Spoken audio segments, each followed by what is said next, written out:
नमस्कार. मी डॉक्टर नागनाथ शुभांजी गंगासागरे. सध्या शासकीय आयुर्वेद महाविद्यालय धाराशिव येथे अधिष्ठाता पदावर कार्यरत आहे. मी मूळचा उमरी जिल्हा नांदेड येथील रहिवासी आहे. माझं बालपण उमरी येथेच गेलेलं आहे. माझे आई वडील हे मजुरी करायचे आणि त्यांनी आम्हाला शिक्षणाबद्दल महत्त्व देऊन प्रोत्साहन देऊन शिक्षणाकडे वळवलं.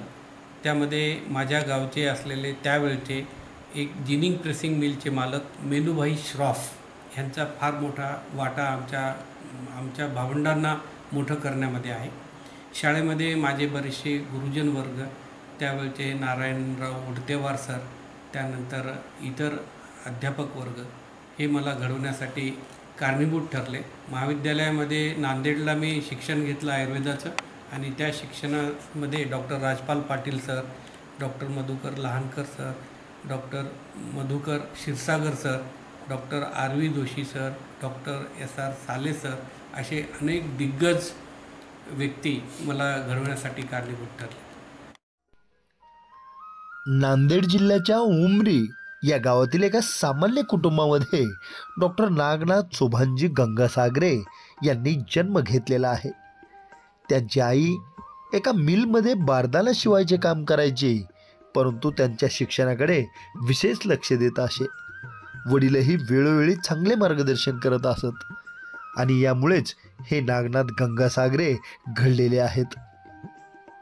त्यांनी आई वडील यांच्या मार्गदर्शनाखाली मोठ्या जिद्दीने व मेहनतीने मोठ्या प्रयत्नातून हे यश मिळवलेले आहे आणि त्यामुळेच ते आज धाराशिवमध्ये शासकीय आयुर्वेदिक महाविद्यालयाचे अधिष्ठाता आहेत. त्यांचे सर्वत्र चांगले नाव आहे. त्यांना सामाजिक कार्याची मोठी आवड आहे.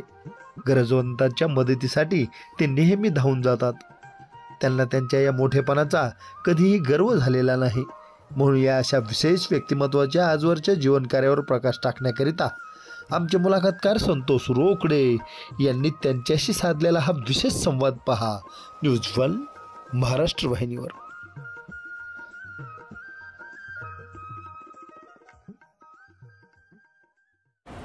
अनेक क्षेत्रामध्ये आपण घडलेली माणसं बघतो.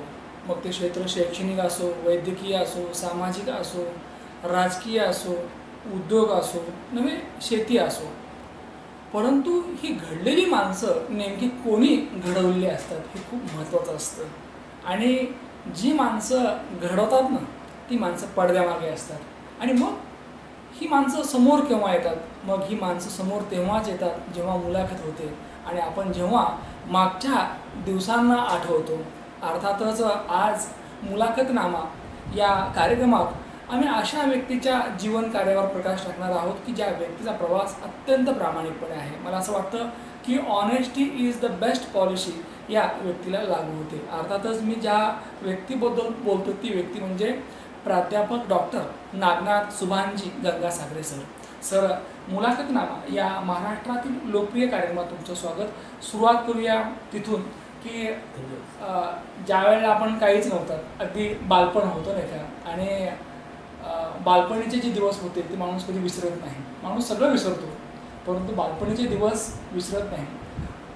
मला एक विचारावं असं वाटतं की नांदेड जिल्ह्यातील उमरी हे जे गाव आहे, हे जे शहर आहे, तालुका, या उमरी शहरामध्ये बालपण गेलं. ते विचारावं असं वाटतं की तुमचं गंगासागरे कुटुंब त्या काळातली तुमची कौटुंबिक परिस्थिती असेल किंवा आईवडील असतील, म्हणजे बालपणीच्या त्या दिवसांना उजाळा देताना नेमकं काय आठवतं आज? सर नमस्कार. मी डॉक्टर नागनाथ गंगासागरे, उमरी तालुका जिल्हा नांदेड येथील रहिवासी आहे. माझं शालेय शिक्षण हे उमरी येथे झालेलं आहे. उमरीच्या जिल्हा परिषद शाळेमध्ये मी 3रीपर्यंत शिकलो. माझी आई तिथं एक मिल होती, जिनिंग प्रेसिंग मिल. त्या मिलमध्ये बारदान शिवायला जायची. तर त्या ठिकाणचे जे मेनूभाई श्रॉफ हे त्या मिलचे मालक होते आणि आम्ही त्या मिलमध्ये आईसोबत जायचो आणि तिथं खेळायचो.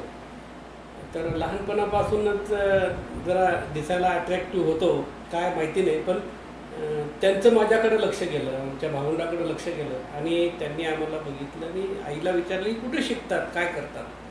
तर ते म्हणले जिल्हा परिषदेच्या शाळेत. तर त्यांनी नूतन विद्यालय उमरी या शाळेमध्ये आमचा दाखला केला. त्या शाळेतून काढून या शाळेमध्ये, त्या शाळेचे ते सेक्रेटरी होते आणि त्यांनी त्या शाळेत दाखला केला आणि त्या ठिकाणी लगेच एका टेलरला बोलून शाळेचा युनिफॉर्म आमच्या मापं घेऊन आम्हाला तयार करून दिला. त्या मेनूभाई श्रॉफ या फॅमिलीचे मी शतशः ऋणी आहे. मी असं म्हणेल की माणसं येतात, परंतु काही माणसं देवाचं रूप घेऊन येतात आणि मेनूभाई श्रॉफ मी तर म्हणेल की अगदी देवासारखे धावून आले की ज्यांनी तुमच्या आयुष्यामध्ये एक पहिला टर्न दिला, नाही का? साहेब, मला विचारावं असं वाटतं, तुम्ही आत्ताच एक उल्लेख केला की तुमच्या आई मिलमध्ये काम करायच्या, ते बारदाना शिवण्यासाठी, नाही का?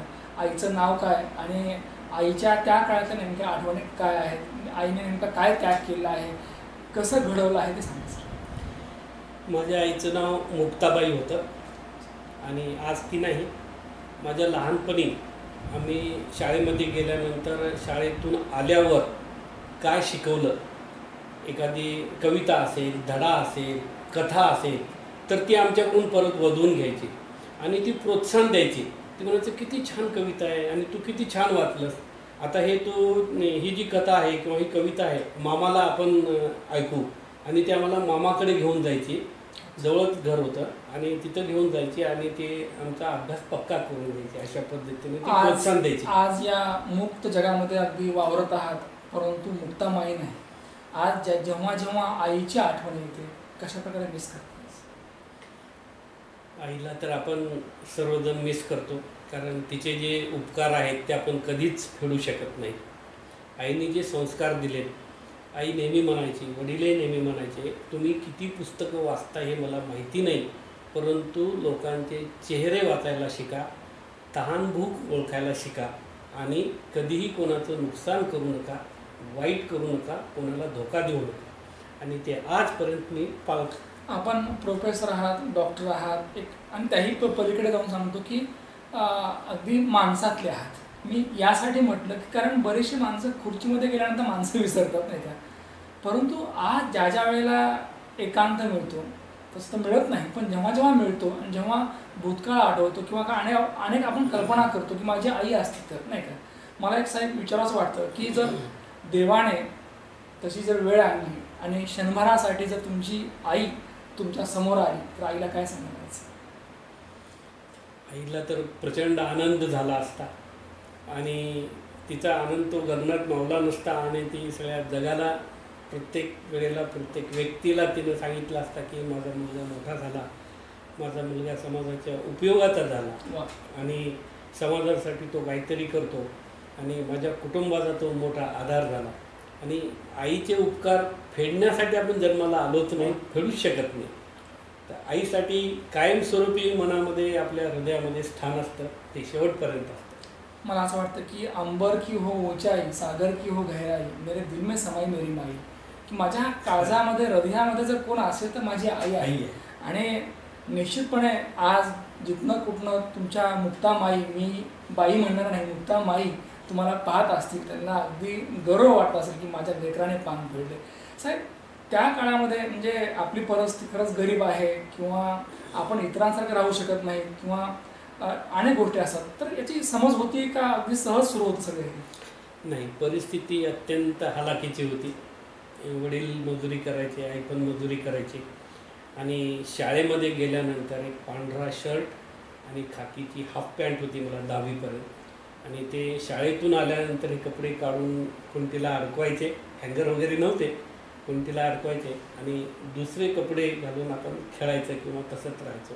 परिस्थिती अत्यंत हालाकीची होती, परंतु अभ्यास करण्यासाठी किंवा एखाद्याशी कम्युनिकेशन किंवा संपर्क कसा करावा, त्यांच्याशी कसं वागावं, बोलावं, यामध्ये मात्र माझी आई श्रीमंत होती आणि ती श्रीमंती आईकडून आणि वडिलांकडून मला मिळाली. आईच्या अवतीभोवती आपण जेव्हा असतो ना, तेव्हा मला असं वाटतं की आपण जगात सगळ्यात सुखी असतो, श्रीमंत असतो, नाही का?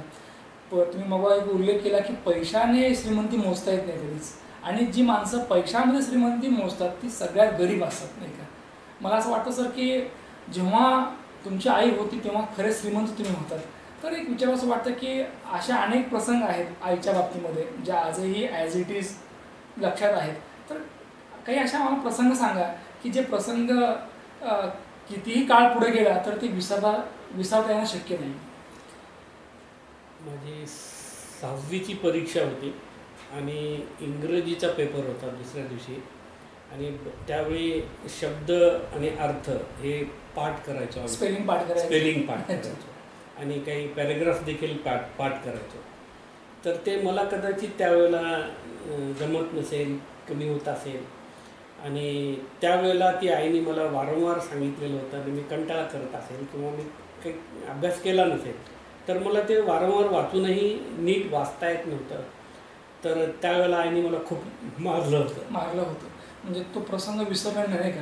कधीच विसरलं नाही. आई मारते. आणि दुसऱ्या दिवशी जेव्हा पेपर दिला तो अभ्यास झाल्यानंतर आणि त्या विषयामध्ये मला 75% जास्त मार्क होते. त्यावेळेला 75 मार्क मिळणं म्हणजे कौतुकाची गोष्ट होती.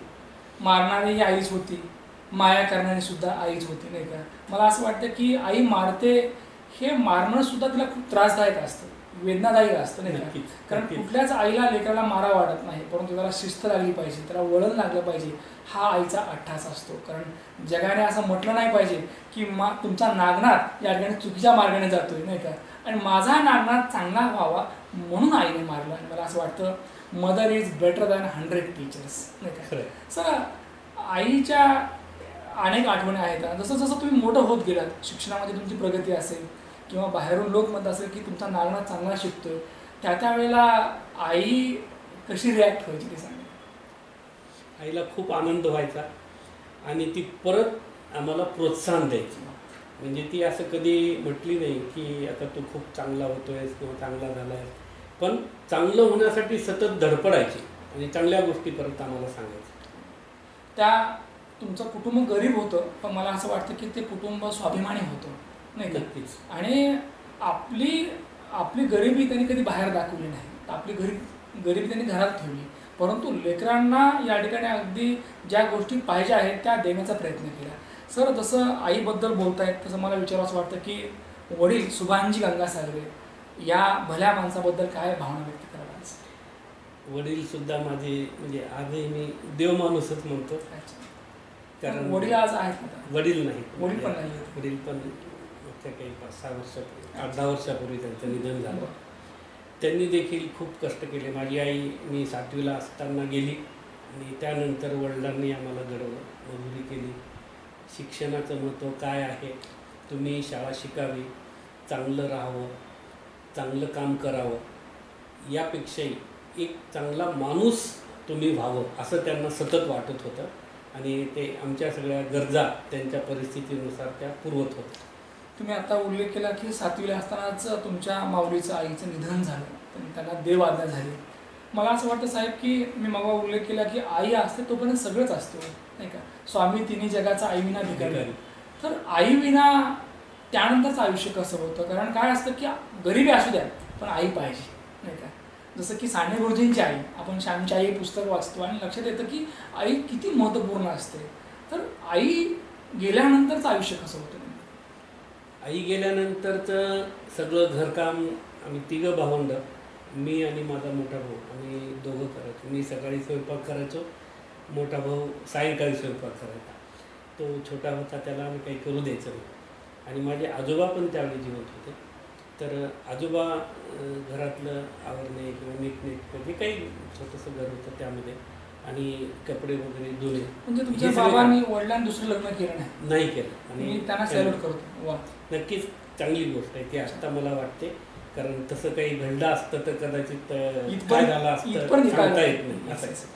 तर त्या काळामध्ये आम्ही भावंड घर सांभाळायचो, आजोबासुद्धा मदत करायचे आणि वडील देखील आमच्यासाठी जे काही मजुरी करून जे काही आणायचे ते आम्ही सगळे एक दुसऱ्यासाठी चांगल्या पद्धतीनं जीवन जगत होतो असं मला वाटतं. जेव्हा काही चांगलं करतो, चांगलं मिळवतो, अचिव्हमेंट आपण घेतलेली असते, नाही का, कुठल्या क्षेत्रामध्ये, आणि ते आपल्यापर्यंत सांगायचं असतं. जेव्हा तुम्ही डॉक्टर झाला असाल आणि मग सांगायचं होतं कोणाला, म्हणजे आईला सांगायचं होतं, त्यावेळेला निश्चितपणे आईची आठवण आली असेल, नाही का, की तुला सांगायची ती नाही आजकाल या जगामध्ये. साहेब, लहानपणी जोपर्यंत आई होती बाबा होते त्या काळामधले दिवाळी असेल, दसरा असेल किंवा कुठलाही सण उत्सव असेल तर त्या आठवणी सांगा मला. म्हणजे सण उत्सवाच्या काळामध्ये गंगासागरे कुटुंब कसं होतं, कशी परिस्थिती, काय नेमक्या आठवणी होत्या ते सांगा. परिस्थिती फार चांगली नव्हती, पण सण उत्सव आमच्याकडं व्हायचे. म्हणजे गोडधोड घरी तयार करणे, आत्या येत होती, अच्छा. त्यानंतर माझे चुलते कधी अधूनमधून यायचे. तर सणावाराला आत्या मात्र नक्की असायची. वडिलांची परिस्थिती नव्हती तरी पण वडील तिच्यासाठी आहेर किंवा बाकीच्या ज्या काही गोष्टी करायचे ते करतच होते.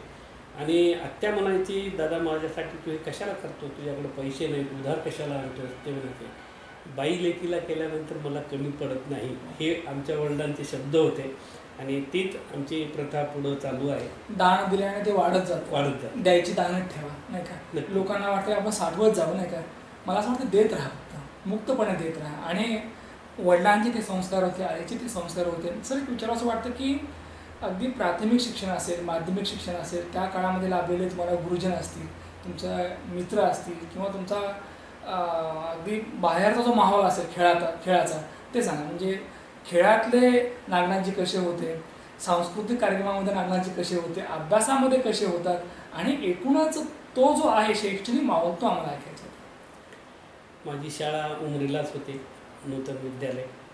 शाळेतले जे माझे सवंगडी मित्र जे होते ते पण हुशार होते. आणि यांच्यासोबत आम्ही ग्राउंडवर, शाळेच्या ग्राउंडवरच खूप खेळ खेळायचो आणि बाहेर नुसतं फिरायचो.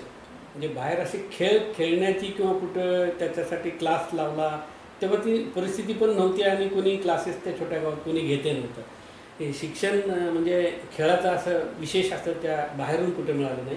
परंतु शाळेमध्ये जे खेळात आपले खेळ शाळेत जे खेळ शिकवायचे, पीटी क्लास वगैरे असायचा, खेळाचा तास असायचा, ते शिकलेले परत आम्ही मित्र म्हणून सोबत एक दुसऱ्याच्या शाळेमध्ये खेळायचो. शाळेतले मित्र आजही माझ्या बरोबरीचे चांगल्या पदावर आहेत. बरेचसे डॉक्टर्स आहेत, इंजिनियर्स आहेत आणि इतर काही प्रशासकीय क्षेत्रामध्ये आहेत. म्हणजे आमच्या मित्रांची दिवाळीला गेट टुगेदर व्हायची आणि गावाकडे आल्यानंतर ते 4-8 दिवस फार मजेत जायचे, आनंदात जायचे. म्हणजे आम्ही सगळं विसरून जायचो. आता हल्ली गेट टुगेदर असतो माझ्या मित्रांबरोबर, आता मला वेळ पण मिळत नाही आणि आई वडील गेल्यानंतर थोडंसं गावाकडे जाणंही कमी झालं. कम्युनिकेशन आता हे सोशल मीडियाच्या थोडंफार होतं. असं वाटतं की गाव उमरी असेल, नांदेड असेल किंवा या जगातलं कुठलंही गाव असेल, जोपर्यंत आपले आई वडील आहेत तोपर्यंत ते गाव आपलं असतं, नाही का. आणि त्यानंतर मग तितकी ओढ राहत नाही. कारण कोणीतरी लागतं वाट पाहणारं, कोणीतरी लागतं आतून माया करणारं. आणि ही माणसं जेव्हा जातात ना तेव्हा नको वाटतं जायला, कारण त्या भूतकाळाच्या आठवणी परत जाग्या होतात. सर तुम्हाला लाभलेले जे गुरुजी आहेत त्या काळातले, कारण मला असं वाटतं की आत्ताचे गुरुजी आणि ते गुरुजी खूप फरक होता, नाही का. तर तुम्हाला त्या काळात लाभलेले गुरुजन ते कसे होते नेमके, आणि त्यांनी तुम्हाला तुमच्या सगळ्या विद्यार्थ्यांना मित्रांना कसं घडवलं. आमच्या शाळेचे मुख्याध्यापक एक कोटुरवार सर होते 4थीपर्यंत. फार प्रेमळ आणि शिस्तप्रिय आणि कडक पण होते. त्यानंतर आर्यन महेंद्र हे एक मुख्याध्यापक होते आम्हाला. ते देखील शिस्तप्रिय आणि असे कडक होते. त्या शाळेमध्ये मला निवडलं गेलं नाटकासाठी. अकोलकर नावाचे एक सर होते माझे. तर त्यांनी एक नाटक बसवलं होतं, गॅदरिंग त्या काळामध्ये होणारं शाळेमध्ये, आणि त्यात मला तर घेतलं. तर मी नाटकात काम करताना सगळ्यात जास्त आनंद झाला तो आईवडिलांना. म्हणजे कधी काळी नाटकात तुम्ही ॲक्टिंगसुद्धा केलेली आहे, नाही का. असं मग खेळ असेल किंवा अगदी नाटक असेल किंवा सांस्कृतिक कुठला कार्यक्रम असेल, याच्या व्यतिरिक्त अभ्यासाचं प्लॅनिंग कशी करायचं. कारण सगळ्याच त्या फॅसिलिटी भेटल्या नसतील, परंतु जे काय असेल उपलब्ध त्यानुसार आपण अभ्यास कसा केला, कुठले कुठले विषय आवडायचे, अवांतरण वाचन काय होतं नेमकं ते सांगा.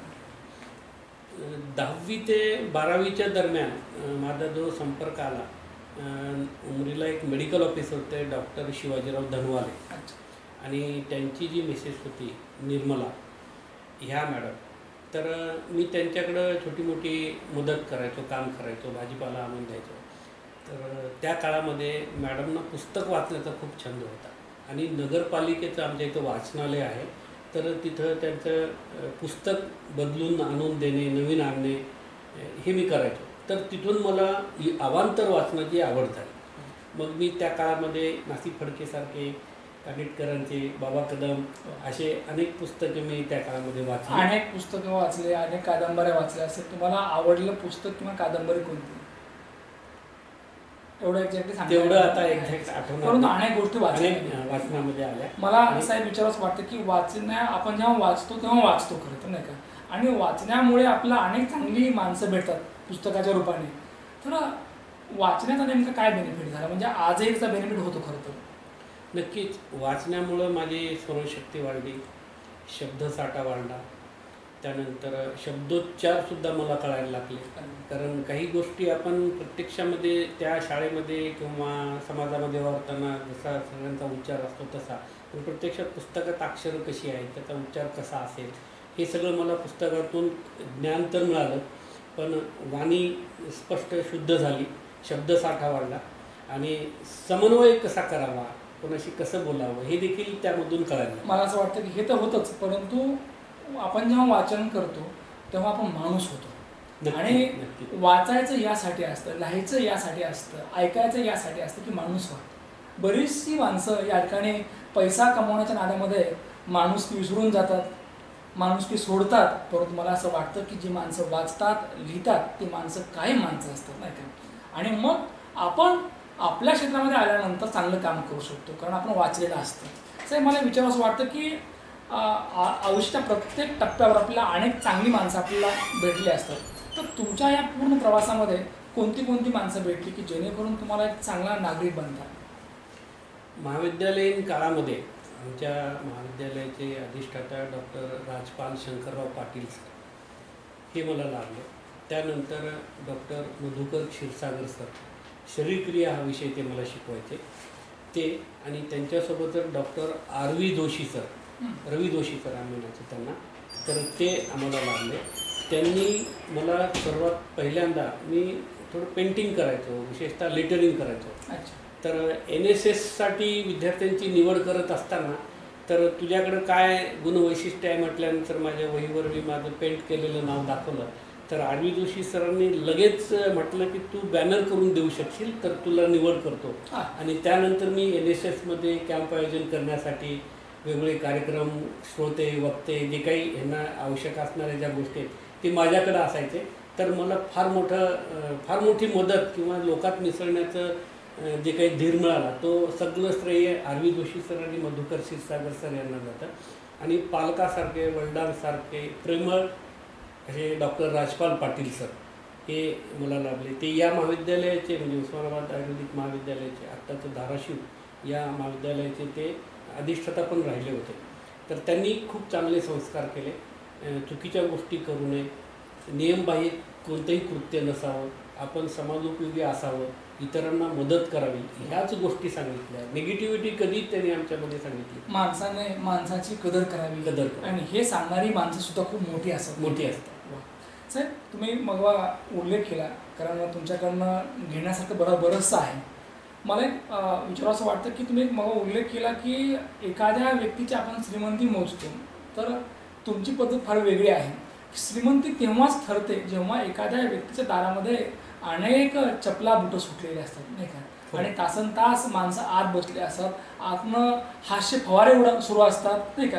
अगदी टाळ्या गप्पा सुरू असतात, आणि त्याच्यावरनं ती व्यक्ती किती श्रीमंत आहे कळतं.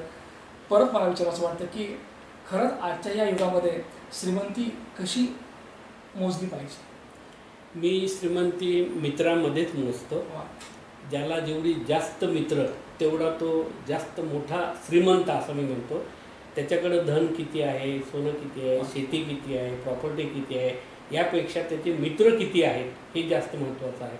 कारण मित्रांचे जे काही अनुभव असतात चांगले वाईट, त्यामुळेच आपण तज्ज्ञ होतो किंवा हुशार होतो, आणि इतरांना मदत करण्याची भावना देखील ह्या मित्रांकडूनच मिळतात. माझे दुसरे जे सर होते डॉक्टर मधुकर लहानकर सर, हे फायनल इयरला असताना आमच्या हॉस्टेलचे रेक्टर म्हणून त्यांची पाटील सरांनी नियुक्ती केली होती. त्यांना काहीतरी 50 रुपये मानधन मिळायचं त्यासाठी. तर त्यांचं व्हिजन असं होतं, कारण त्यांचे वडील आमदार होते आणि त्यांच्याकडं बरीचशी ह्या गोष्टी, म्हणजे श्रीमंत होते आणि त्यांना कधी असा मोह नव्हता. तर त्यांना मिळालेल्या मानधनामध्ये त्यांनी स्वतःचे काही पैसे टाकून ते आम्हाला महाराष्ट्र टाइम्स हे वृत्तपत्र वाचायला द्यायचे. त्यावेळेला नांदेडला ते वृत्तपत्र वायुदूत विमानसेवा होती आणि ते सायंकाळी यायचं आणि दुसऱ्या दिवशी ते वितरित व्हायचं. ते आम्हाला हॉस्टेलला त्यांनी वाचनाची आवड निर्माण केली. तर महाराष्ट्र टाइम्ससारखं स्टँडर्ड पेपर ज्यामध्ये की बातम्या ह्या खऱ्या चांगल्या आणि त्यातलं लिखाण हे चांगलं असतं, तर ते वाचायला त्यांनी शिकवलं. लहानकर सरांनी पुढं मला खूप मदत केली. विद्यापीठामध्ये ते रजिस्ट्रार होते. त्यांच्या रिक्त झालेल्या पदावर मला अकॅडमिक काउन्सिलला आणि बोर्ड ऑफ स्टडीजवर घेतलं. विद्यापीठामध्ये देखील मी खूप काम केलं. तर त्याचं सर्व श्रेय माझे गुरु डॉक्टर मधुकर लहानकर सर यांना होतं. कोणाकोणाचे आभार मानावे, कारण या सगळ्यांचं सहकार्य लागलं, प्रेम लागलं आणि त्या प्रेमाची आता उतराई होणं शक्य नाही. नाही का साहेब, मला एक विचारावं असं वाटतं की आई आणि वडिलांच्या नंतर तुम्ही उल्लेख केला की तुमचे भावंड, आज विचारावं असं वाटतं की तुमचे भावंड काय करतात नेमके आणि त्यांचा आणि तुमचा जे समन्वय आहे तो कसा असतो नेमका? दुर्दैवानं दोन्ही भावंड नाही. एक कोविडमध्ये, त्याच्या आधी एक दुसरा घे. दोन्ही भाऊ आहेत. आज काय करत होते ते? मोठा भाऊ पेंटिंगचा कॉन्ट्रॅक्ट घेतला, पेंटिंग करायला उमरीला. आणि छोटा तो LICचा एजंट होता, पत्रकार होता आणि चांगलं म्हणजे त्याचं बऱ्यापैकी छोटा भाऊ LIC एजंट आणि पत्रकार. आज हा पत्रकार आणि मुलाखत करा तुमचा छोटा भाऊच आहे साहेब. Thank you sir. कारण मुलाखतीच्या माध्यमातून आम्ही तुम्हाला आज अनेक आठवणींना आम्ही आज अगदी पुढं मांडतो नाही का. आज मला विचारावं असं वाटतं की ज्या वेळेला ही गेलेली माणसं या ठिकाणी आपल्याला आठवतात, भाऊ असेल, तुमचे दोन्ही भाऊ असतील, आईवडील असतील, यांच्या आठवणी सदैव ताज्या राहिल्या पाहिजेत यासाठी आपण चांगलं काम करावं. तसं तुमचा काय संकल्प असतो की कमीत कमी या कामाच्या माध्यमातून त्यांची आठवण कायम राहिली पाहिजे? त्यांची आठवण मला कायम आहे, कारण मी त्यांची मुलं सांभाळतो. त्यांच्या मुलांना म्हणजे मोठ्या भावाच्या 4ही मुलांचं शिक्षण आणि लग्न किंवा त्यांच्यासाठी जे काही मला करता येते ते मी आजही करतो आणि त्यात माझ्या पत्नीचा मोठा सहभाग आहे. मला असं वाटतं की शक्य नाही. कधी कधी फक्त शब्द पुरेसे नसतात, तर कृती पण आवश्यक असते नाही. बरीचशी माणसं या ठिकाणी बोलतात पण कृती कुठलीच नसते. करणी और कथनीमध्ये फरक होत आहे. मला असं वाटतं की तुमचं बोलणंही अगदी योग्य असतं, अगदी जे पाहिजे तेच बोलता आणि जसं बोलता तसं वागता. बोले तसा चाले त्याची वंदावी पावले असं म्हणतात. साहेब, मी तुमचं कौतुक करेल की आज तुम्ही या ठिकाणी डीन आहात नाही का. आज तुमच्या सौभाग्यवती त्यासुद्धा अगदी डॉक्टर आहेत आणि तुमचं सगळं हे कुटुंब अगदी सुखात आहे. अशा वेळी भावाची मुलं सांभाळणे अगदी पाहायला मिळत नाही. खरं तर मी तर म्हणेल की तुम्ही हे जे कृत्य करतायत किंवा जे सांभाळतायत अगदी तुमचा मनाचा मोठेपणा आहे आणि आशे काका होणे नाही का. साहेब, मला विचारावं असं वाटतं की सामाजिक बांधिलकी म्हणून तुम्ही नेहमीच पुढे असता नाही का. तर आम्हाला ते ऐकायचं की सोशल ॲक्टिव्हिटीमध्ये आपला सहभाग नेमका कसा असतो? समाजामध्ये म्हणजे जे कोणी म्हणजे मित्र असतील किंवा इव्हन अनोळखीसुद्धा हे जरी आले आणि त्यांना जर काही मला वाटलं की हा खरंच ह्याला गरज आहे, जेन्युइन त्याची अडचण आहे, तर त्याला मला जी काही मदत करायची, कारण केलेली मदत सांगायची नसते, तर जी काही मदत आहे ती मी आजही करतो. माउथ प्रिंट आणि म्हणजे ते ह्याच्या मुंबईची एक संस्था आहे की ज्यांना हात नाहीत किंवा पाय नाही, अपंग आहेत, तर ते तोंडामध्ये ब्रश धरून किंवा पायामध्ये ब्रश धरून पेंटिंग करतात. तर त्या संस्थेला मी अधूनमधून माझ्या परीने मदत करत असतो. आपण केलं हे सांगायचं नसतं आणि ते सांगणं चुकीचं असतं. पण केव्हा तरी जेव्हा आपण लिहितो किंवा आपण मुलाखत देतो, व्यक्त होतो, त्यावेळेला या गोष्टी ॲटोमॅटिक बाहेर येतात नाही का. साहेब, अनेक बाबी आहेत, अनेक गोष्टी असतात. आत्ता तुम्ही सांगितलं की खूप बिझी असतात आणि ते दिसतंय आम्हाला खरं तर. परंतु अशाही पूर्ण अगदी बिझी वातावरणामध्ये अगदी स्वतःला वेळ कसा देता नेमका, म्हणजे जर देत असतात तर नेमकं काय करतं त्यावेळेला, म्हणजे जेव्हा फ्री टाईम असतो त्यावेळेला काय असतं? फ्री टाईममध्ये मला लहानपणापासूनच व्यायाम करण्याची, रनिंग करण्याची आवड आहे.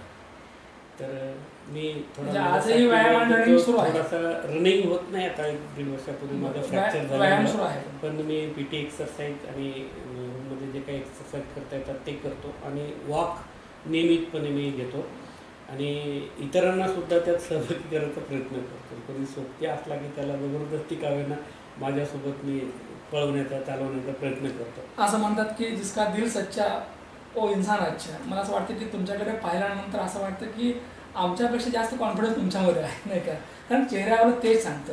साहेब मला विचारावं असं वाटतं, जसं तुम्ही आई वडील गुरुजी गुरुजन मित्र यांच्याबद्दल बोललात, तुमच्या भावाबद्दल बोललात, एक शेवटचा घटक आहे तुमचे सौभाग्यवती की ज्यांची तुम्हाला खंबीरपणे साथ असते. तर कशा प्रकारे त्यांची साथ लाभते, त्यांच्याबद्दल काय भावना व्यक्त कराल? ही एक थोडी गमतीशीर कथा आहे. अच्छा. मी इथं आमचे doctor Rajpal Patil sir dean होते आणि मी त्यांच्या घरीच राहायचो, म्हणजे बंगल्यावरच राहायचो क्वार्टरला. बरं. रूम नावाला होती. मी आणि माझा मित्र, यात मी 2 मित्रांचा मी विशेष उल्लेख करेन. डॉक्टर दत्ता चव्हाण, जो आज बालरोग विभागामध्ये प्रोफेसर नांदेडच्या कॉलेजमध्ये आहे, आणि त्याच कॉलेजमध्ये डॉक्टर यशवंत पाटील हे तिथं अधिष्ठाता आहेत. तर ह्या 2 मित्रांचा मी विशेष उल्लेख करेन, कारण मी सर्व्हिसमध्ये येण्यासाठी हे दोघंही कारणीभूत आहेत. आणि डॉक्टर रेड्डी जे की आमचे माजी संचालक आहेत, आणि डॉक्टर मधुकर लहानकर, नंतर ते बदलून मुंबईला गेले, त्यांच्या म्हणजे मी जे घडलो ते माझे मित्र नातेवाईक आणि इतर महत्त्वाचे घटक यांच्यामधूनच मी घडलो. सबकी मेहरबानी सबकी दुआ. दुआ. तर समाजाशिवाय माणूस मोठा होऊ शकत नाही असं माझं वैयक्तिक मत आहे. कारण समाजामध्ये तुम्ही मिक्स होणं, त्यांच्यासोबत त्यांच्याकडून गुण घेणं, कारण सोबत राहून घेता येतं. प्रत्येक गोष्ट हात धरून शिकवायची गरज नसते, आणि जे आपण घेतलं आहे ते समाजाला परत देणं, म्हणजे दुसरा तयार करणं, दुसऱ्याला मदत करणं, असं मला वाटते. आणि मी ते करत असतो. माझ्या परीनं माझं जे काही ज्ञान असेल तर मी ते सांगत असतो. दुसऱ्याला असं हातचं राखून मला कधी आवडलं नाही, जे काय त्यामध्ये शेअर करावं असं वाटतं. विद्यार्थी दशेमध्ये मला ह्या लोकांनी जशी मदत केली तशी सेवेमध्ये आल्यानंतर मला सहकारी खूप चांगले भेटले. मला असं कधी वाटलं नाही की हा आपला शत्रू आहे किंवा विरोधक आहे, काही वाटलं नाही. एखाद्याशी कधी मतभेद झाले तर ते वैयक्तिक असे विशेष पातळीवर, खालच्या पातळीवर कधी आलो नाही, आणि कोणाचं नुकसान करायची भावना कधी झाली नाही. मतभेद असावेत परंतु मनभेद नव्हते. ही भावना कायम मनामध्ये आहे. आजही प्रशासनामध्ये मला त्याचा उपयोग होतो, कारण मी खुर्चीमध्ये बसल्यानंतर मी अधिकारी आहे आणि हे सगळे माझे आहेत, ही भावना माझ्या मनामध्ये असते. आणि एखाद्याची चूक झाली असेल तर त्याला ती संधी मिळावी, तर त्यासाठी त्याला समज द्यावी, प्रेमाने सांगावं, ह्या सगळ्या पद्धतीने अवलंब करतो आणि वातावरण चांगलं ठेवण्याचा प्रयत्न करतो.